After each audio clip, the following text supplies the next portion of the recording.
श्रीरामचंद्रा करुणा समुद्रा ध्यातो तुझी राजसयोग मुद्रा नेत्री नये रे तुझ वीण निद्रा कै भेट शिबा मजला सुभद्रा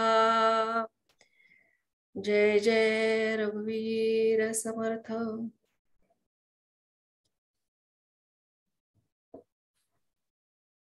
कार्यक्रमाला सुरुवात करण्यापूर्वी सर्वप्रथम मी सकल संत विचार मंच हा जो समूह आहे त्या समूहाचे जे संयोजक आहेत त्या सर्वांचे मी आभार मानते, कारण हे जे ज्ञानसत्र दर गुरुवारी चालू आहे ह्या सत्रामध्ये त्यांनी मला सहभागी करून घेतले आणि सगळ्यात महत्त्वाचं म्हणजे या निमित्ताने महानुभाव संप्रदाय आणि त्या संप्रदायातली स्त्री जी संत होऊन गेली महदंबा तिचं स्मरण आणि तिच्या विषयावर चिंतन करण्याची संधी मला या निमित्ताने मिळाली, याबद्दल मी संयोजकांचे आभार मानते। हा विषयाचा उल्लेख मुद्दाम केला कारण माझा प्रमुख विषय समर्थ रामदास स्वामी हा आहे आणि समर्थ रामदास स्वामींचं चरित्र, त्यांचं वाङ्मय ह्या सगळ्या विषयावर मी कायम प्रवचन देते। पण महदंबा हा विषय, ज्या 5 संत कवयित्री आहेत, हा विषय मांडताना महदंबा हा विषय हाताळला गेला होता आणि तेव्हा मला स्वतःलाच हा प्रश्न पडला होता की खरंच महदंबेचं चरित्र असं कुठे वेगळ्या पद्धतीने आपल्याला पाहायला मिळत नाही, वाचायला मिळत नाही, तर आपण हे यावर 1 तास असं काय बोलू शकू? एक 15-20 मिनिटं ठीक आहे, पण जेव्हा अभ्यासासाठी हा विषय घेतला तेव्हा लक्षात आलं की हा 1 तास सुद्धा कमी पडेल असा विषय आणि असा हा विषय मांडण्याचा मी या ठिकाणी प्रयत्न करणार आहे। या ठिकाणी अनेक अभ्यासू वक्ते येऊन गेले, येत आहेत आणि अशा या मांदियाळीमध्ये मी हा एक प्रयत्न करणार आहे। वेगळे वेगळे विषय या ठिकाणी हाताळले जात आहेत आणि प्रत्येक वक्ता अत्यंत अभ्यासपूर्ण पद्धतीने या विषयाची मांडणी करतोय। मला या समूहाचं एक वैशिष्ट्य अजून जाणवलं की नुसतं लेक्चर न ठेवता, प्रवचन न ठेवता हे जे बोललं जाणार आहे ते लेखाच्या रूपात सुद्धा मांडलं जावं, हा जो विचार आहे की त्या निमित्ताने हा विचार कायमस्वरूपी सर्वांच्या समोर ठेवला जाईल, हा जो अभिनव उपक्रम आहे अतिशय कौतुकास्पद आहे। त्यामुळे या उपक्रमामध्ये मला सहभागी होता आलं हे मी माझं भाग्य समजते। आजचं जे पुष्प आहे ते महदंबा हा विषय आणि ह्याच्यावर आपण थोडक्यात तिच्या वाङ्मयाचा, तिच्या चरित्राचा आपण थोडक्यात आढावा घेणार आहोत। पण ह्या विषयात शिरण्यापूर्वी जेव्हा आपण भारतीय संस्कृतीचा विचार करतो आणि ह्याचा विचार करताना आपल्या संस्कृतीमध्ये म्हणजे महाराष्ट्राला तर संतांची देणगीच लाभलेली आहे। नुसते संत नाही तर संतांचे जे सात्विक विचार आहेत, सकारात्मक विचार आहेत, याचं लेणं जणू आपल्याला लाभलंय। महाराष्ट्राचा जर विचार केला तर या भूमीमध्ये अनेक संत संप्रदाय, भक्ती संप्रदाय आपल्याला पाहायला मिळतात।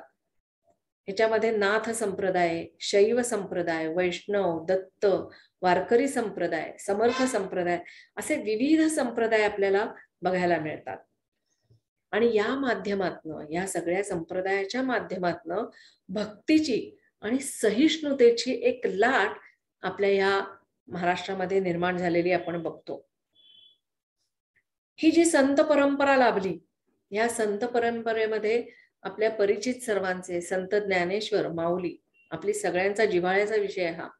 संत ज्ञानेश्वर, संत एकनाथ महाराज, तुकाराम महाराज, समर्थ रामदास स्वामी अशा अनेक संत विभूती या संप्रदायाच्या माध्यमातनं आपल्याला आपल्या संपर्कात त्याच्यामुळे आल्या किंवा आपण त्यांच्या संपर्कात गेलो। पण हे जसे मी संत सांगितले तसंच या संत परंपरेमध्ये स्त्री संतांची संख्या पण तेवढीच मोठ्या प्रमाणावर आपल्याला बघायला मिळते। आपल्या या संस्कृतीमध्ये स्त्रीला आदिशक्तीचं रूप मानलंय। आदिशक्ती, दुर्गा माता, बघा आता नवरात्र आलेले आहे, महिषासुर मर्दिनी, महालक्ष्मी अशा अनेक रूपांमध्ये स्त्रीला पूजलं जातं। आपण जर पुराणांचा विचार केला तर या काळामध्ये पण अहल्या, द्रौपदी, सीता, तारा, मंदोदरी यांना तर पंचकन्या म्हणजे प्रातस्मरणीय त्यांचं स्मरण करावं अशा ह्या स्त्रिया या पंचकन्या मानल्या आहेत.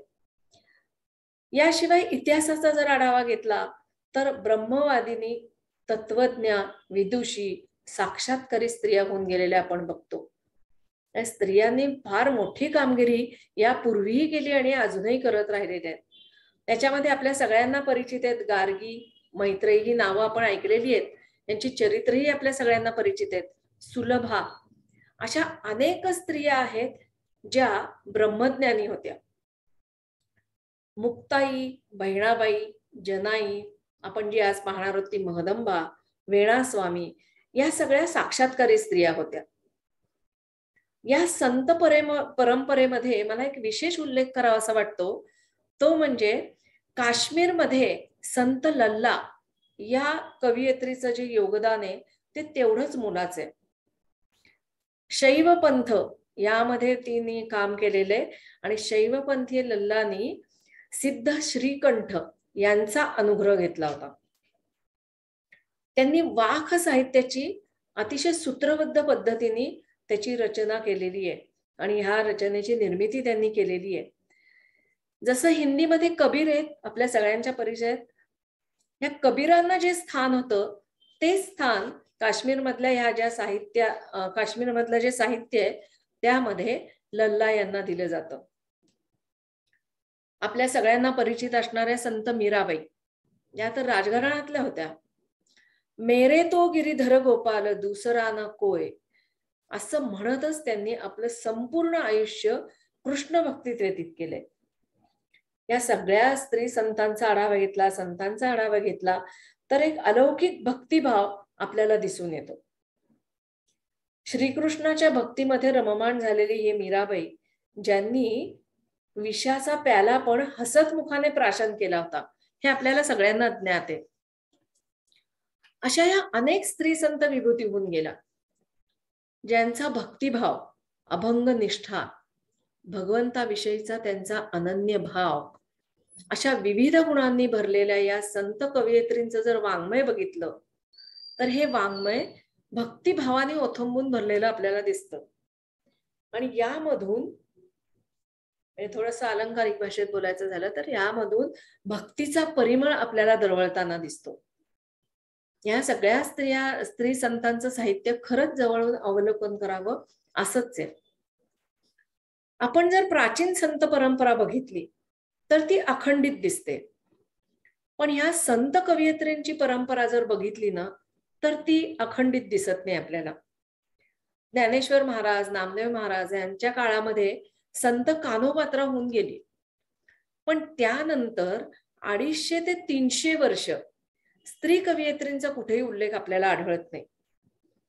आणि याचं कारण म्हणजे काय तर सततची होणारी आक्रमण, मुसलमानांच्या सततच्या आक्रमणामुळे राजकारणाबरोबर सामाजिक, धार्मिक अशा सगळ्या स्थानांना झळ पोचलेली होती.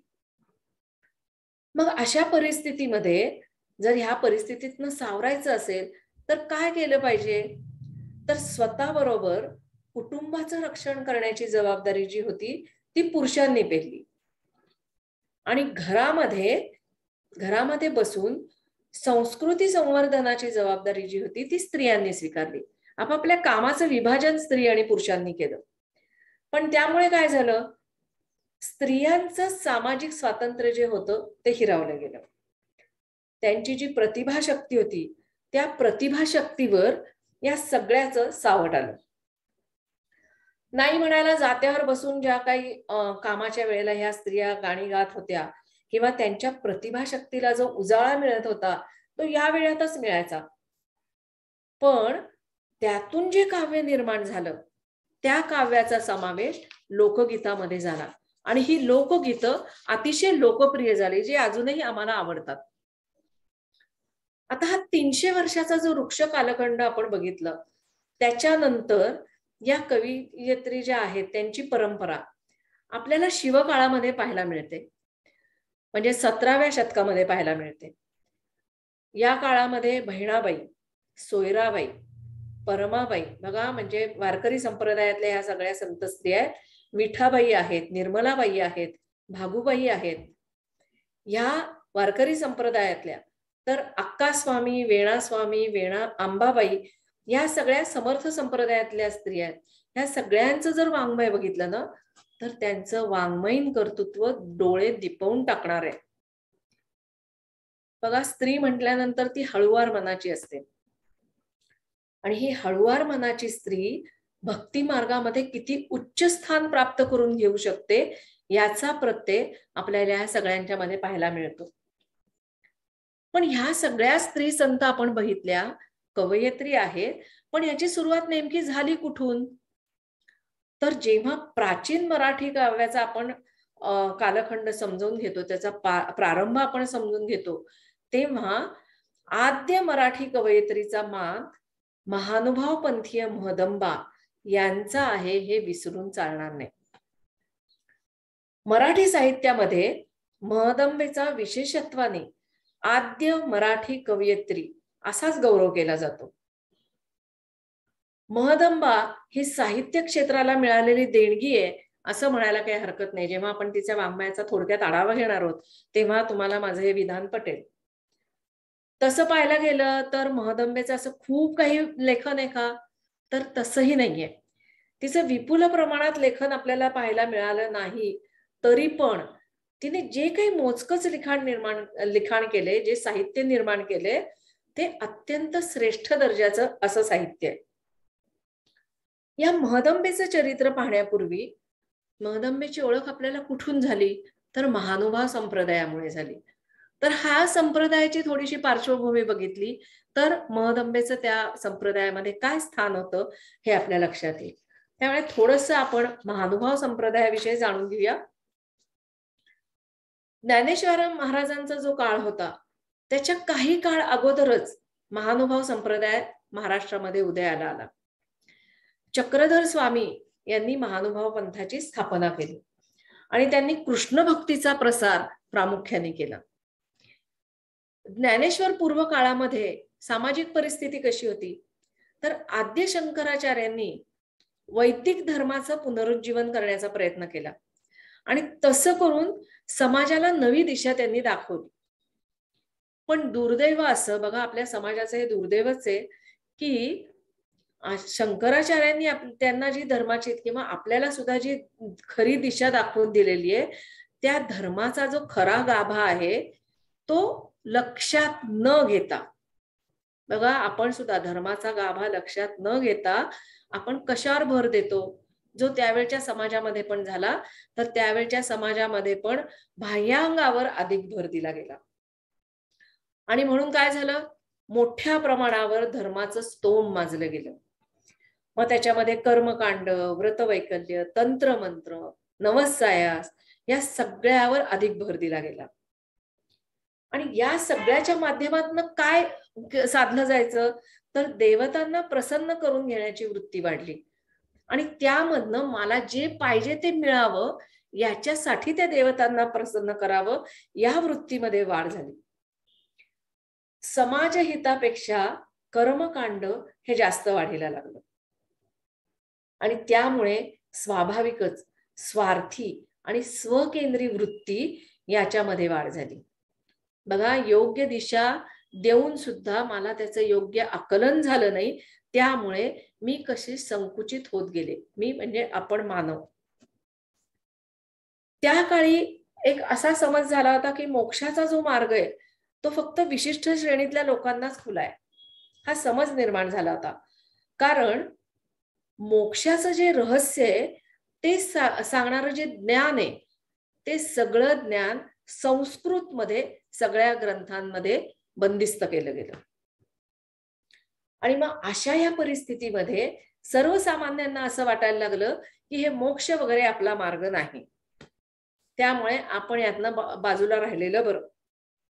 पण एक चांगला विचार किंवा मोक्षाचं द्वार या सगळ्यांसाठी, सर्वसामान्यांसाठी बंद झालं आणि मग अशा ह्या परिस्थितीतनं सर्वसामान्यांना बाहेर काढण्यासाठी बौद्ध, जैन, महानुभाव, वारकरी असे अनेक धर्म आणि पंथ उदयाला आले.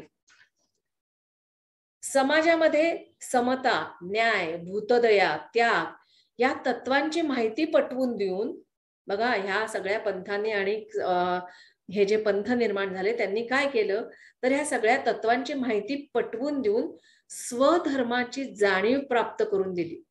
आणि त्या दृष्टिकोनातनं हे सगळे पंथ आणि धर्म कार्यरत राहिलेले आपल्याला दिसतात. ही थोडक्यात जी आपण पार्श्वभूमी बघितली, त्या पार्श्वभूमीवर महानुभाव पंथ जो आहे त्यांनी अतिशय मोलाचं कार्य केलंय. आणि हा पंथ महाराष्ट्रामध्ये उदयाला आला. पण असं असलं तरी पण त्या काळामध्ये ह्याचा प्रचार काबूल, कंदहार पर्यंत झाला होता. पण ज्या वेळेला भारताची फाळणी झाली तेव्हा उत्तरेकडे जे महानुभाव पंथाचे मठ होते त्याचं अस्तित्व नामशेष झालं. आता सध्याचा जर विचार केला तर सध्या या पंथाचे जे अनुयायी आहेत ते प्रामुख्याने महाराष्ट्र, मध्य प्रदेश, पंजाब या 3 प्रांतात पसरलेले दिसून येतात. महाराष्ट्रात पुरता जर विचार केला तर नागपूर आणि कराड या भागामध्ये विशेषत्वाने यांचं अस्तित्व आपल्याला जाणवतं. आता महानुभाव पंथ आपण म्हणतोय, पण पंजाबमध्ये हा पंथ जयकृष्ण पंथ म्हणून ओळखला जातो. असे विविध नावाने हा पंथ ओळखला जातो. मुळात द्वैत मतवादी असा हा संप्रदायाचं तत्वज्ञान आहे. आणि हे तत्वज्ञान या पंथाने छोट्या छोट्या सूत्रांमधनं लोकांपर्यंत पोहोचवण्याचा प्रयत्न केला. महानुभाव पंथाचं जे साहित्य त्याचं वैशिष्ट्य हे साध्या, सोप्या आणि सुटसुटीत भाषेतलं त्यांचं तत्वज्ञान ही जी मांडण्याची त्यांची पद्धत होती, त्यामुळे जनमानसामध्ये हे तत्वज्ञान विशेष प्रिय झालं होतं. जीव, प्रपंच, देवता या सगळ्यांपासनं पूर्ण स्वतंत्र असणारा असा एक नित्य मुक्त परमेश्वर मोक्ष देण्याला समर्थ असतो, हे चक्रधर स्वामींच्या सूत्रपाठातलं पहिलं सूत्र आहे. आणि हे पहिलं सूत्र जे आहे ते म्हणजे या संप्रदायाच्या तत्वज्ञानाचा पाया आहे. द्वैत मतवादी जे आहेत ते यासाठी आहे. या परमेश्वराची भक्ती करून त्याचं ज्ञान प्राप्त करून घ्यायचं, हे या पंथाचं एकमेव साध्य आहे. या पंथाचं वैशिष्ट्य हे की या पंथामध्ये श्रीकृष्ण आणि दत्त भक्ती आपल्याला पाहायला मिळते. पण नरसिंह सरस्वतींचा जो दत्त संप्रदाय आहे त्यापासून हा वेगळा संप्रदाय. यामध्ये एकमुखी दत्त अवधूत मानला गेलेला आहे आणि श्रीकृष्ण हा परब्रह्म स्वरूप आहे. या पद्धतीने ह्या दोघांची उपासना या संप्रदायात केली जाते. सगळ्यात महत्वाचं म्हणजे या पंथाने मराठी ही आपली धर्मभाषा मानली आहे आणि त्यामुळे या पंथामध्ये विपुल प्रमाणात लेखन झालं. मगाशी म्हटलं तसं अत्यंत छोटी सुटसुटीत भाषा, छोटी छोटी सूत्र, त्यामुळे लोकांना त्याचं आकलन पटकन होत होतं. त्यावेळची बोली भाषा हे त्याचं ह्या साहित्याचं वैशिष्ट्य होतं आणि त्यामुळे त्यांना जे तत्वज्ञान लोकांपर्यंत पोहोचवायचं होतं ते सहज लोकांना समजत होतं. महानुभाव पंथामध्ये जी वाङ्मय निर्मिती झाली त्यामध्ये पण विविधता आपल्याला पाहायला मिळते. या पंथाचे जे प्रवर्तक आहेत चक्रधर स्वामी, हे साक्षात परमेश्वराचा अवतार आहे अशी श्रद्धा या संप्रदायिकांची होती आणि अजूनही आहे. त्यांचा सूत्रमय उपदेश जो होता तो लोकांपर्यंत पोहोचवण्यासाठी जे साहित्य निर्माण झालं, म्हणजे जसं सूत्रपाठ, दृष्टांतपाठ, मूर्तिज्ञान, प्रसाद सेवा, पूजा अवसार असे अनेक वाङ्मय यामध्ये निर्माण झालं. पण या साहित्या व्यतिरिक्त यामध्ये जी पंचकृष्ण चरित्र लिहिली गेली ती विशेष महत्वाची ठरतात. आता ही पंचकृष्ण चरित्र म्हणजे कुठली, म्हणजे जे ह्या पंथामधले जे 5 अवतार आहेत, श्रीकृष्ण चक्रवर्ती, श्री दत्त प्रभू, चांगदेव राऊळ, गोविंद प्रभू म्हणजे गुंडम राऊळ असं पण त्यांना म्हटलं जायचं, आणि श्री चक्रधर स्वामी, हे 5 जे अवतार आहेत त्यांना पंचकृष्ण मानलं जायचं. आणि ह्या पंचकृष्णांची चरित्र या संप्रदायामध्ये विशेष महत्वाची ठरतात. आणि मगाशी म्हटलं तसं यामध्ये श्रीकृष्णाला विष्णूचा अवतार न मानता परब्रह्म मानलं गेलेलं आहे. या सगळ्या साहित्याचा विशेष हा म्हणजे अगदी चरित्र कसं असावं याच्यामध्ये चरित्र मोडतात. या चरित्रांचा विशेष हा की चरित्र नायकाचे जे वर्णन केलेलं आहे त्याच्यामध्ये त्याचे गुण आणि त्याच्याबरोबर दोषांचं पण वर्णन केलेलं आहे. चरित्र नायकाचे दोष झाकण्याचा कुठलाही प्रयत्न या चरित्रांमधनं झालेला नाहीये. अनेक गुण ह्या सगळ्या साहित्यामध्ये आहेत आणि ह्या सगळ्यात महत्वाचं म्हणजे पुन्हा एकदा सांगते की साधी सुटसुटीत भाषा हे सगळ्यात महत्वाचं वैशिष्ट्य आणि मराठी भाषेचा अभिमान हे पण या साहित्याचं वैशिष्ट्य मानता येईल. गुरुभक्ती, पंथप्रचार या प्रेरणेमधनं ह्या चरित्रांचं लेखन झालेलं आपण बघतो. आणि ह्या चरित्रांमधनं चरित्र नायकाच्या व्यक्तिमत्वाचं सत्यदर्शन, मगाशी मी म्हटलं तसं सामाजिक पार्श्वभूमीचं चित्रण, जीवनविषयक तत्वज्ञान या सगळ्याचं दर्शन आपल्याला या चरित्रांमधनं पाहायला मिळतं. आता ह्या संप्रदायाचे जे प्रवर्तक आहेत चक्रधर स्वामी, ह्या चक्रधर स्वामींनी स्त्री पुरुष, स्पृश्य अस्पृश्य असा कोणताही भेदभाव कधीच मानला नाही. आपल्या संप्रदायामध्ये त्यांनी स्त्रियांचा पण समावेश करून घेतला. बरं, केवळ त्यांचा समावेश करून घेतला असंच नाही, तर त्यांच्या गुणांना देखील या संप्रदायामध्ये वाव दिलेला दिसतो. या सर्व जे शिष्यगण आहेत या सगळ्यामध्ये सर्वात श्रेष्ठ स्थान जिने प्राप्त करून घेतलं त्या महदंबेविषयी आपण आता थोडक्यात जाणून घेऊया. महदंबेचा जर काळ बघितला तर इसवी सन 1233 ते 1302 हा तिचा कालावधी आहे. महदंबा, तिचं एक नाव महदाईसा असं पण होतं. तिचं जर चरित्र आपण बघायला मिळालं तर ते एकत्रित स्वरूपामध्ये कुठे आपल्याला पाहायला मिळत नाही. तिच्या बाबतीतली सगळी माहिती महानुभाव पंथाचं जे साहित्य आहे त्या साहित्यामध्ये विखरून अशी आपल्याला सापडते. तिचं स्वतंत्र असं चरित्र नाही, पण तसं असलं तरीही ती संपूर्ण महानुभाव पंथाच्या साहित्यात एक मध्यवर्ती व्यक्तिमत्व आहे हे आपल्याला जाणवतं. प्रत्येक साहित्यामध्ये महदंबा आपल्याला कुठे ना कुठे दिसत राहते. महदंबेचं जर मूळ नाव बघितलं तर ते रूपाईसा होतं. महदाईसा हे नाव तिचं जे अलौकिक प्रतिभा जी होती तिच्याकडे, त्यामुळे चक्रधर स्वामींनी तिला तिच्या पणजीवरून तिला हे नाव दिले महदाईसा. वास्तविक महदंबेचा जो जन्म आहे तो एका विद्वान पंडिताच्या घरामध्ये झाला. तिचे पणजोबा वामनाचार्य हे यादव राज्याच्या दरबारामध्ये पुरोहित म्हणून सन्मानाने काम करत होते. तर तिची जी पणजी होती महदाईसा ती विद्वान पंडिता होती. राजदरबारात राजाला भविष्य सांगण्याचं काम हिची पणजी करत होती. आता महदंबेची जी पणजी महदाईसा हिनी तिचं पांडित्य इतकं होतं की त्या पांडित्याच्या बळावर तिने महाराष्ट्राची लाज राखली होती. अन्य विद्वानांबरोबर तिने चर्चा करून त्या सगळ्यांना पराजित केलं होतं आणि त्यांना जयपत्र मिळूच दिलं नव्हतं. त्यामुळे राजाने खुश होऊन तिला 5 गावं इनाम दिली होती. बघा किती तिची विद्वत्ता असेल. वेद विशारद आणि विदुषी असलेली अशी ही महदाईसा, जी महानुभाव पंथातील महदंबा ही ह्या वेद विशारद आणि विदुषी असलेल्या महदाईसेची पणती होती. आता महदंबेचं जर चरित्र बघितलं तर तेव्हाच्या काळाला अनुसरून महदंबेचं लग्न लहान वयात झालं. पण तिचं दुर्दैव असं होतं की तिच्या पतीचं लवकर निधन झालं आणि त्यामुळे महदंबेला विवाह सौख्य फारसं लाभलं नाही. बालवयामध्येच वैधव्य प्राप्त झालेली ही महदंबा आपल्या ह्या सगळ्या ह्याच्यातनं तेव्हाच्या समाजामध्ये काय रूढी परंपरा आहे कळते की मुलगी विधवा झाली, सून विधवा झाली, त्यामुळे तिला तिच्या माहेरी पाठवून देण्यात आलं. हे दुःख त्या काळातल्या विधवांना सोसायला लागत होतं.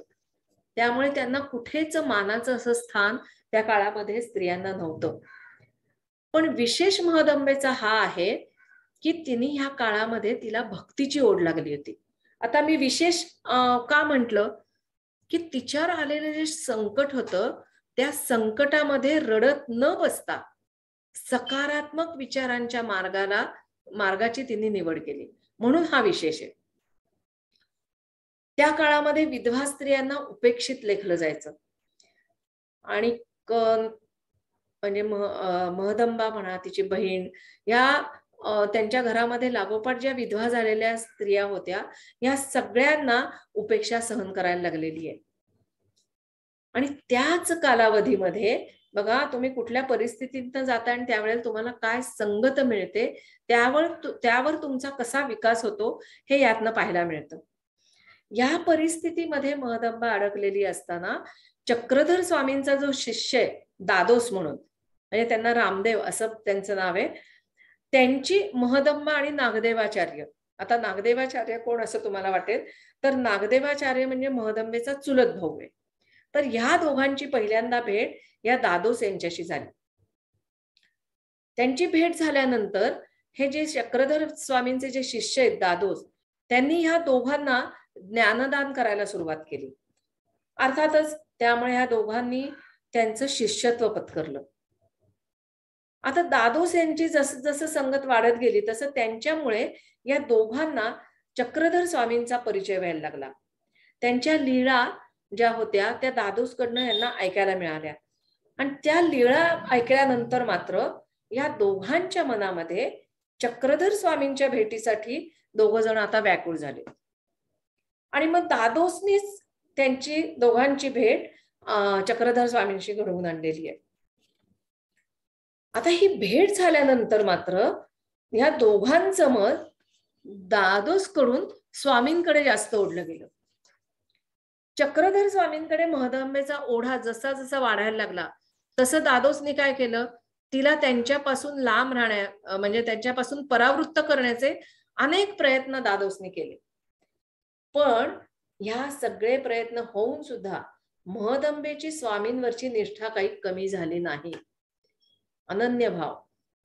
आता वैधव्य प्राप्त झाल्यानंतर महदंबेचं जे पुढचं आयुष्य आहे ते तिचं पुढचं आयुष्य चक्रधर स्वामी आणि गोविंद प्रभू या दोघांच्या सेवेत गेलेलं आपल्याला पाहायला मिळतं.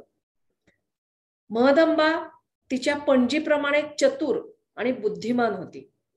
प्रज्ञावंत, प्रतिभावान हे सगळे गुण आपल्याला महदंबेमध्ये पाहायला मिळतात. असं असून सुद्धा ती विरक्त जशी होती ना, सगळ्यात महत्वाचा गुण महदंबेचा कुठला होता माहितीये? ती जिज्ञासू होती. तिची जिज्ञासू वृत्ती आपल्याला चक्रधर स्वामींची ती जेव्हा संवाद साधते ते आपण जेव्हा वाचतो तेव्हा आपल्याला ते दिसून येते. अध्यात्मामधले नाना प्रकारचे प्रश्न तिला पडायचे आणि ते सगळे प्रश्न ती स्वामींना सतत विचारत राहायची आणि तिच्या या प्रश्नामुळे तिचं व्यक्तिमत्व तर उजळत गेलंच, पण चक्रधर स्वामींचं जे पूर्वजीवन आहे त्याच्यावर सुद्धा प्रकाश पडत गेला. त्या चर्चेतनं चक्रधर स्वामींचं पूर्वजीवन आहे ते आपल्याला समजायला लागलं. महानुभाव तत्वज्ञानाची जी महानुभाव पंथाची जी तत्वज्ञानाची आचारसंहिता आहे ती हिच्या जिज्ञासक प्रश्नामुळे आपल्या समोर आली. बघा ना, हे सततचे संवाद, सततचे प्रश्न, त्याच्यावर स्वामींनी दिलेली उत्तरं, ह्याच्यातनं एक आचारसंहिता जी निर्माण होत गेली ती त्या संवादातनं आपल्या समोर येत गेली असं म्हणायला काहीच हरकत नाही. जेव्हा हे संवादाचं स्वरूप आपण मुळातनं बघतो तेव्हा या गोष्टी प्रकर्षाने जाणवायला लागतात. आणि तिच्या ह्या जिज्ञासक प्रश्नांना स्वामी अत्यंत मार्मिकपणे उत्तरं देतात, अत्यंत समाधानकारक अशी उत्तरं देतात. आता तिचे प्रश्न काय स्वरूपाचे होते? ती म्हणायची, एकदा देह गेल्यानंतर काय होतं स्वामी? श्राद्ध केल्यानंतर ते पितरांना पोचतं का? उपवास करायचा, ही उपासनाच एक, हे उपवास करायचा, पण उपवास केल्याने होतं काय? असे अनेक प्रश्न सातत्याने ती स्वामींना विचारत राहायची. ही जी प्रश्न उत्तर आहेत ना त्या माध्यमातनं मराठीतलं खरं प्रश्नोपनिषद महदंबेमुळे अस्तित्वात आलं हे नाकारून चालणार नाही. प्रश्न पण कशा स्वरूपाचे असावेत, चिंतन कशा स्वरूपाचं असावं, आपल्याला हे महदंबेच्या याच्यातनं दिसतं. तिच्या त्या प्रश्नांमधनं तिच्या वाट्याला आलेलं दुःख, समाजाकडनं आलेली उपेक्षा, हे कुठेच या प्रश्नामध्ये आपल्याला त्याचा प्रकाश पडलेला दिसत नाही. त्याचं प्रतिबिंब कुठेही पडलेलं आढळत नाही. तिचे प्रश्न आध्यात्मिक पातळीवरचेच सगळे दिसतात. चक्रधर स्वामींना तिच्याविषयी विशेष कौतुक होतं. ते तिच्याविषयी म्हणताना काय म्हणतात, म्हातारी चर्चक, म्हातारी जिज्ञासक, येथ निरंतर काहीतरी पुसतची असे. निरंतर सतत काही ना काहीतरी विचारत राहायची. म्हातारी चर्चक, जिज्ञासक असे स्तुतीपर उद्गार स्वामींनी तिच्याविषयी काढलेले दिसतात. गोविंद प्रभूंची पण तिच्यावर विशेष मर्जी होती, हे पण आपल्याला तिचं चरित्र पाहताना आढळतं. आता ही विशेष मर्जी संपादन करण्याकरता तिचं जे कर्तृत्व होतं, आपल्या कर्तृत्वाने, आपल्या आचरणाने, तिची जी प्रतिभा होती, त्यामुळे ती ह्या सर्वांची अधिक प्रिय होत गेली. बरं, महदंबा ही फक्त प्रश्न विचारण्यापुरतीच तिची प्रतिभा होती का? तेवढीच तिची प्रतिभा मर्यादित होती का? तर तसं नाहीये. तिचं स्वतःचं असं स्वतंत्र साहित्य आपल्याला बघायला मिळतं. खूप प्रमाणात नाही, म्हणजे थोडक्यात आहे. ते सुद्धा अगदी नजरेखालनं घालण्यासारखं नाही, तर अभ्यास करण्यासारखं असंच ते साहित्य आहे. महानुभाव पंथातली ही जी शिष्य आहे, तिची प्रमुख ओळख कशामुळे होते, तर तिने जे रचलेले धवळे आहेत त्याच्यामुळे या धवळ्यांवरून या महदंबेची आपल्याला ओळख होते. आता धवळे हा शब्दच आपल्याला थोडा वेगळा वाटतो.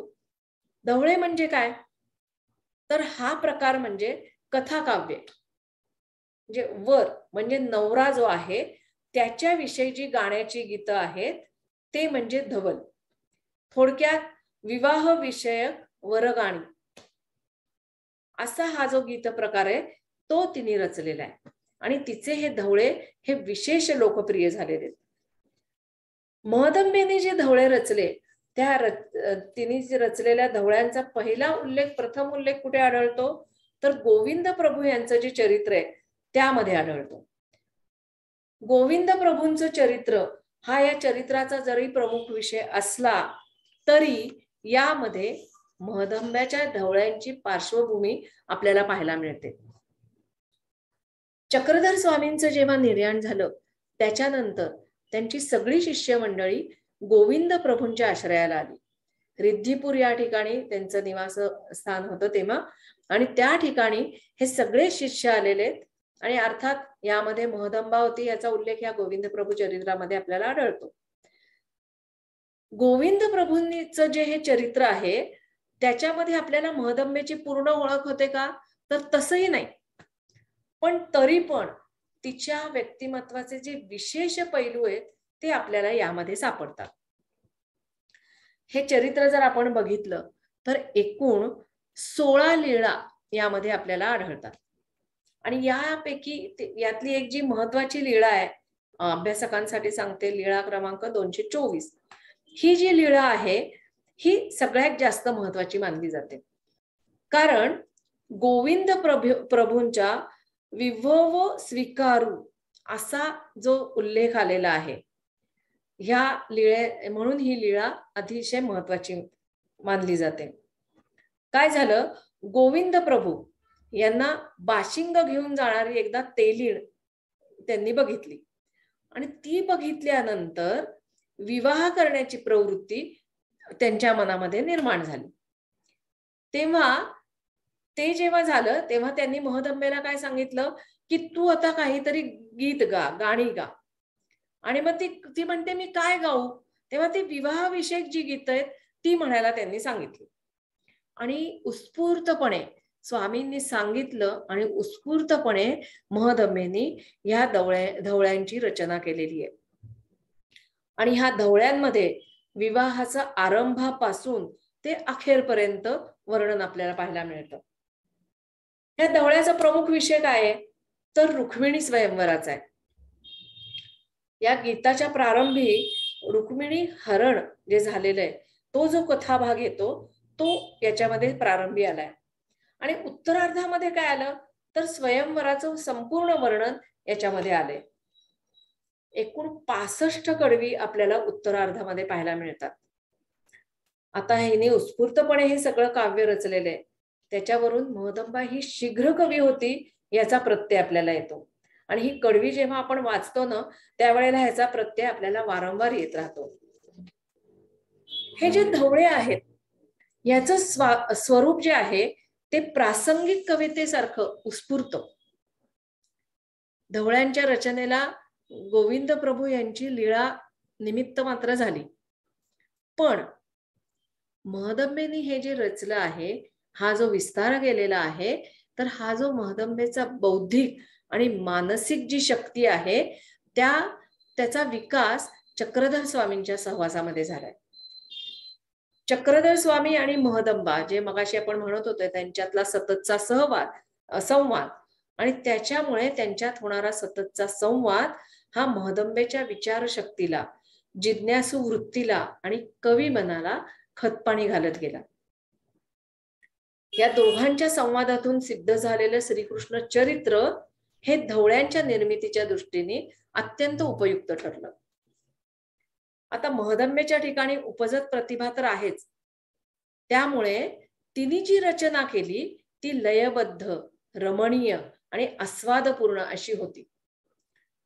प्राचीन काळामधली जी लोकगीतं आहेत त्यामध्ये हे धवळे उपलब्ध असलेले आपल्याला दिसत नाही. पण तरी सुद्धा महदंबा, एकनाथ महाराज, दासोपंत, रामदास स्वामी इत्यादी कवींनी जे काही धवळे रचलेले आहेत ते उपलब्ध आहेत, ते आपल्याला पाहता येतात. महदंबेचे जे धवळे आहेत त्याची भाषा कशी आहे, महानुभाव पंथाचे जसं साहित्य ना तशीच आहे. अत्यंत साधी, सोपी आणि त्यावेळच्या बोली भाषेमध्ये या धवळ्यांची निर्मिती झाली. आणि हे बोली भाषेचं जे आकर्षण लोकांना आहे ना की आपल्या भाषेमध्ये जेव्हा विचार मांडले जातात तेव्हा ते लोकांना जास्त आवडतात. आणि हे बोली भाषेत लिहिलेलं जे हे वाङ्मय होतं ते लोकांना, तिचे हे धवळे लोकांना अतिशय आवडले. महदंबेने लिहिलेले धवळे हे मराठी साहित्यात अजरामर झाले. या काव्य प्रकाराला बोली भाषेचं स्वरूप असल्यामुळे त्याच्यामध्ये काय येतं, एक गेयता येते, भक्ती प्रवणता येते. आणि हा जिव्हाळ्याचा विषय लोकांचा बनलेला होता. त्यातली गेयता आणि भक्ती प्रवणता हा जिव्हाळ्याचा विषय होता. आता ही जी धवळ्यांची निर्मिती झाली याच्यामधून महदंबेने 2 कार्य साधली. एक म्हणजे रुक्मिणी हरण हा जो कथाभाग आहे याला स्वतंत्र दर्जा निर्माण करून दिला. आणि दुसरं म्हणजे या कथेचा काव्यात्मक आविष्कार प्रथम मराठी भाषेत केला. धवळ्यांचं जर स्वरूप बघितलं तर धवळे हे सहज सौंदर्याने ओतप्रत भरलेले आहेत. या काव्यामधनं त्यावेळेचे जे विवाहाची जी पद्धत होती या सगळ्यावर प्रकाश पडतो.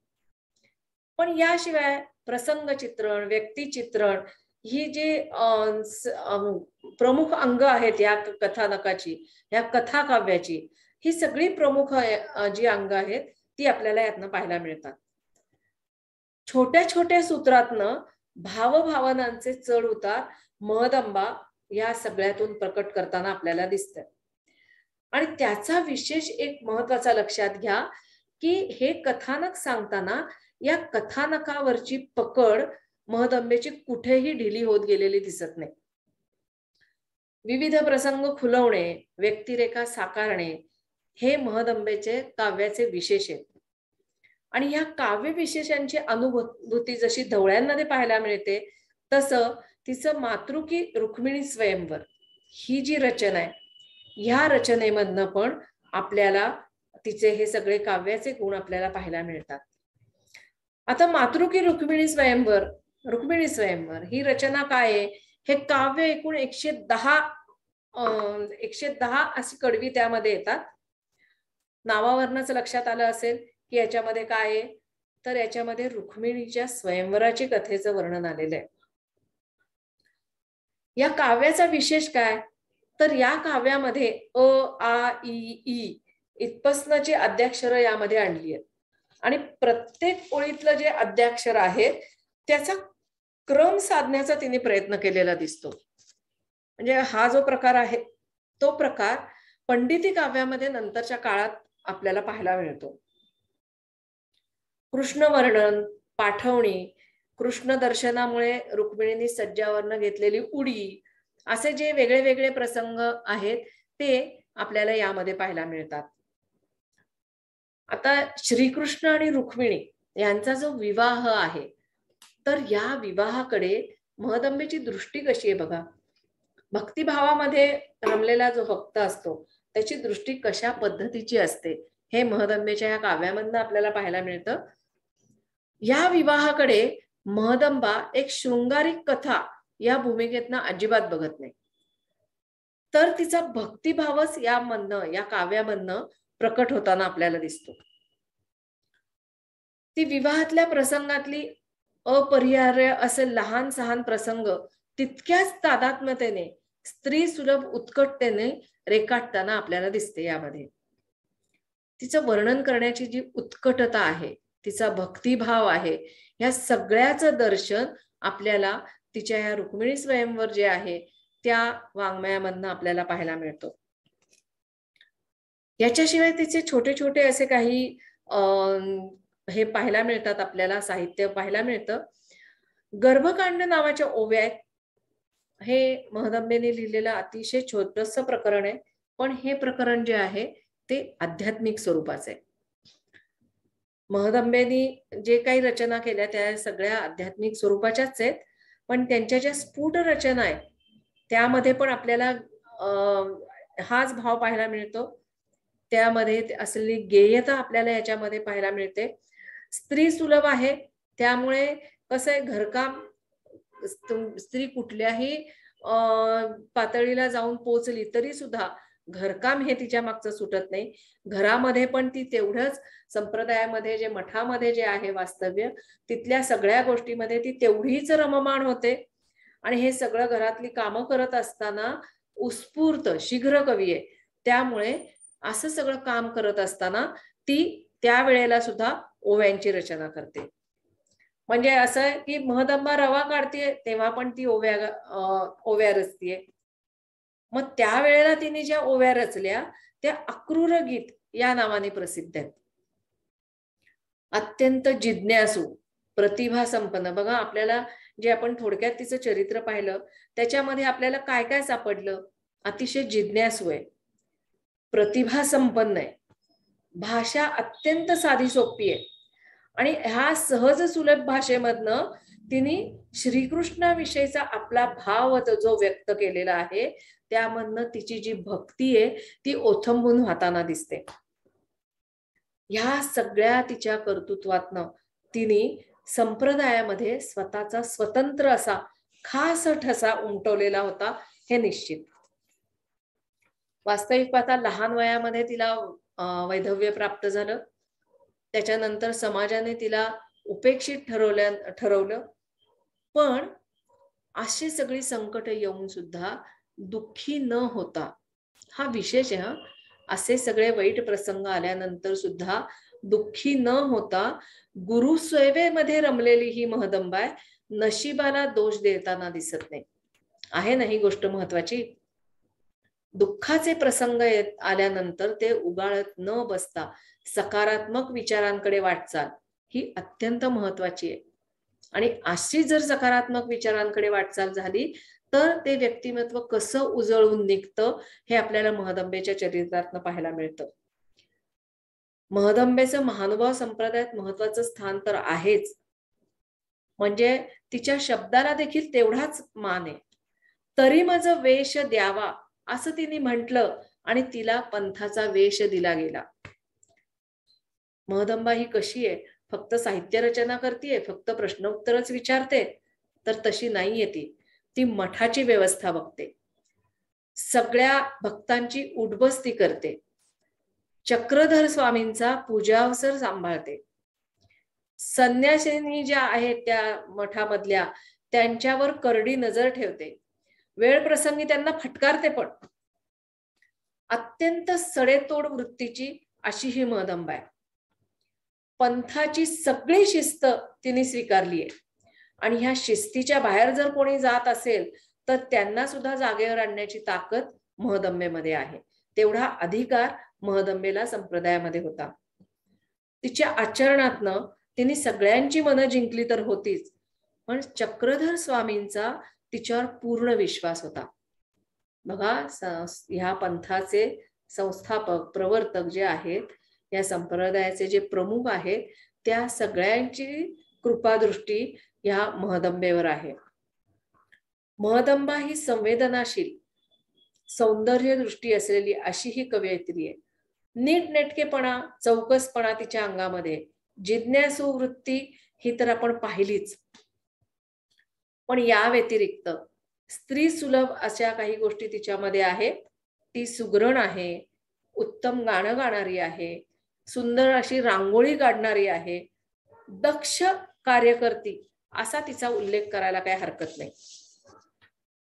तिचं कौतुक तिच्या भावाला पण आहे, म्हणजे नागदेवाचार्यांना पण आहे.